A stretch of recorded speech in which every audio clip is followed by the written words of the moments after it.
Imagine करो, अगर तुम्हारे पास ऐसी पावर हो जिससे तुम बिना कुछ बोले लोगों के दिमाग को समझ सको, उनके इमोशंस पढ़ सको और उनके फैसलों को सटली इन्फ्लुएंस कर सको। बॉस हो, दोस्त हो, स्ट्रेंजर हो या तुम्हारा क्रश, लोग तुम्हें इग्नोर करने के बजाय नेचुरली तुम्हारी तरफ अट्रैक्ट होने लगे। सुनने में ये मैजिक लगता है, लेकिन सच ये है कि ये है साइकोलॉजी, प्योर साइकोलॉजी। और इसी साइकोलॉजी का इस्तेमाल दुनिया के लीडर्स, इन्फ्लुएंसर्स और स्मार्ट कम्युनिकेटर्स करते हैं।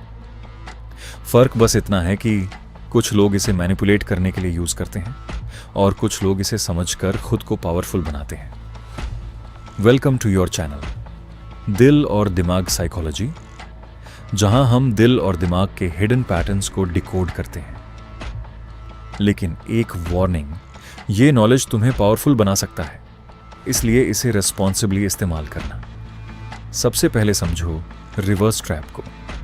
इंसान की नेचर ही ऐसी है कि उसे वही करने का मन करता है जिसे करने से उसे मना किया जाए। अगर मैं अभी कहूं कि इस वीडियो को आगे मत देखना, तो तुम्हारा दिमाग खुद बोलेगा क्यों ना देखो। यही साइकोलॉजी काम करती है। अगर तुम किसी से सीधा कहोगे ये काम कर दे, तो चांसेस हैं कि वो अवॉइड करे। लेकिन अगर तुम कहो छोड़, ये थोड़ा मुश्किल है, शायद तू ना कर पाए, तो उसका ईगो ट्रिगर होगा और वो खुद प्रूव करने लगेगा कि वो कर सकता है। यहां तुमने उसे फोर्स नहीं किया, तुमने बस उसके अंदर चैलेंज क्रिएट किया। अब बात करते हैं मास्टर ऑफ चॉइस की।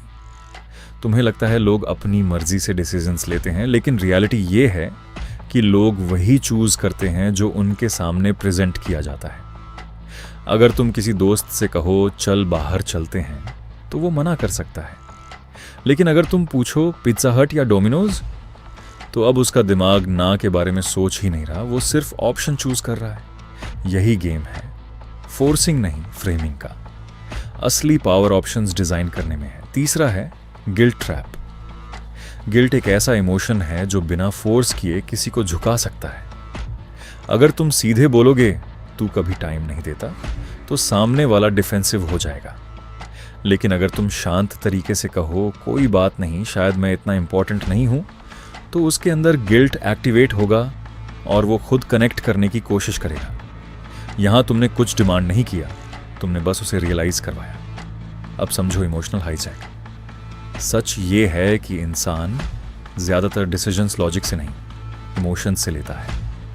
जब कोई इंसान हाई इमोशन में होता है, जैसे डर, गुस्सा, एक्साइटमेंट या प्यार, तब उसका दिमाग शॉर्टकट्स लेने लगता है। इसी वजह से एड्स हमें फील करवाते हैं, लीडर स्पीचेस में इमोशंस जगाते हैं और स्टोरीज वायरल होती हैं। अगर तुम किसी को इन्फ्लुएंस करना चाहते हो, तो पहले उसके इमोशन से कनेक्ट करो, फिर लॉजिक अपने आप काम करेगा। और सबसे powerful technique, power of silence. लोग सोचते हैं ज्यादा बोलना पावर है, लेकिन असली पावर साइलेंस में होती है। जब कोई कुछ नहीं बोलता, तो सामने वाले का दिमाग खुद ही ओवरथिंक करने लगता है। अगर तुम्हें किसी से सच निकलवाना है, तो बस इतना कहो मुझे सब पता है और चुप हो जाओ। जितना तुम साइलेंट रहोगे, उतना सामने वाला प्रेशर फील करेगा और खुद बोलने लगेगा। साइलेंस तुम्हारी प्रेजेंस को हैवी बना देता है। अगर तुमने ये सारी साइकोलॉजिकल टेक्निक सही से समझ ली, तो तुम सिर्फ दूसरों को नहीं, खुद को भी कंट्रोल करना सीख जाओगे। और असली पावर वही है। अगर ये वीडियो तुम्हें वैल्यूबल लगा, तो सब्सक्राइब करो दिल और दिमाग साइकोलॉजी को, क्योंकि यहां हम सिर्फ नॉलेज नहीं देते, हम माइंडसेट बदलते हैं। और अब टाइम है एक्शन का। अगले 7 दिनों के लिए खुद को चैलेंज दो, इन टेक्निक्स को ऑब्जर्व करो, समझो और रिस्पॉन्सिबली यूज करो। स्क्रीन पर जो वीडियो दिख रहा है, वहीं से शुरू करो। मैं तुम्हें वहीं मिलूंगा।